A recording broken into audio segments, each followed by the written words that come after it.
ಇಂದು ಮುಖ್ಯಮಂತ್ರಿ ಡಿಕೆ ಶಿವಕುಮಾರ್ ಮೈಸೂರು ಪ್ರವಾಸ. ಸಿಎಂ ಆದ ಬಳಿಕ ಮೊದಲ ಬಾರಿಗೆ ಮೈಸೂರಿಗೆ ಡಿಕೆ ಶಿವಕುಮಾರ್ ಆಗಮನ. ಇಂದು ಮುಖ್ಯಮಂತ್ರಿ ಡಿಕೆ ಶಿವಕುಮಾರ್ ಮೈಸೂರು ಪ್ರವಾಸ. ಸಿಎಂ ಆದ ಬಳಿಕ ಮೊದಲ ಬಾರಿಗೆ ಮೈಸೂರಿಗೆ ಡಿಕೆ ಶಿವಕುಮಾರ್ ಆಗಮನ. ಕೆಲವೇ ಕ್ಷಣಗಳಲ್ಲಿ ವಿಮಾನದ ಮೂಲಕ ಮೈಸೂರಿಗೆ ಆಗಮನ. ನಾಡದೇವತೆ ದರ್ಶನವನ್ನ ಪಡೆಯಲಿರುವಂತಹ ಮುಖ್ಯಮಂತ್ರಿ ಡಿಕೆ ಶಿವಕುಮಾರ್. ಚಾಮುಂಡೇಶ್ವರಿಗೆ ವಿಶೇಷ ಪೂಜೆ ಸಲ್ಲಿಸಲಿರುವಂತಹ ಸಿಎಂ ಡಿಕೆ ಶಿವಕುಮಾರ್ 3:15ಕ್ಕೆ ಓವಲ್ ಗ್ರೌಂಡ್ ಹೆಲಿಕಾಪ್ಟರ್ನಲ್ಲಿ ಬಂದು ಇಳಿಯಲಿದ್ದಾರೆ. ನರೇಂದ್ರ ಮೋದಿಯವರು ಕೂಡ ಬರ್ತಾ ಇರುವಂತಹ ಸನ್ನಿವೇಶದಲ್ಲಿ ನಮ್ಮ ರಾಜ್ಯದ ಸಿಎಂ ಆಗಿರುವಂತಹ ಡಿಕೆ ಶಿವಕುಮಾರ್ ಅವರು ಕೂಡ ಭೇಟಿಯನ್ನು ನೀಡುತ್ತಾ ಇದ್ದಾರೆ.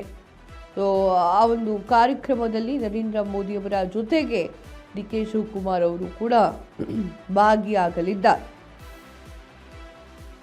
ಇನ್ನು ವಿಚಾರ ಏನು ಅಂತಂದರೆ ಸಾಕಷ್ಟು ಬೇಡಿಕೆಗಳನ್ನು ಕೂಡ ಇಡುವಂತಹ ಸಾಧ್ಯತೆಗಳಿದ್ದಾವೆ. ಗೊತ್ತಿಲ್ಲ, ಕಾದು ನೋಡಬೇಕು. 3:15ಕ್ಕೆ ಓವಲ್ ಗ್ರೌಂಡ್ಗೆ ಬರ್ತಾ ಇರುವಂಥದ್ದು.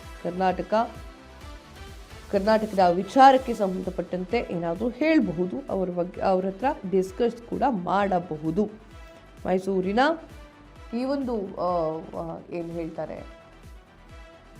ವಿವೇಕಾನಂದ ಸ್ಮಾರಕ ಉದ್ಘಾಟನೆ ಮಾಡಲಿಕ್ಕೆ ಬರ್ತಾ ಇರುವಂಥದ್ದು. ಕೆಲವೇ ಕ್ಷಣಗಳಲ್ಲಿ ವಿಮಾನದ ಮೂಲಕ ಮೈಸೂರಿಗೆ ಬರ್ತಾ ಇದ್ದಾರೆ. ನಾಡದೇವತೆ ದರ್ಶನವನ್ನು ಪಡೆದು ಮುಖ್ಯಮಂತ್ರಿಗಳು ಡಿ.ಕೆ. ಶಿವಕುಮಾರ್ ಅವರು ಅದಾದ ನಂತರ ಅಲ್ಲಿ ಪೂಜೆಯನ್ನು ಸಲ್ಲಿಸಿ 3:15ಕ್ಕೆ ಓವಲ್ ಗ್ರೌಂಡ್ಗೆ ಹೆಲಿಕಾಪ್ಟರ್ನ ಮೂಲಕ ಬಂದು ಇಳಿಯಲಿದ್ದಾರೆ.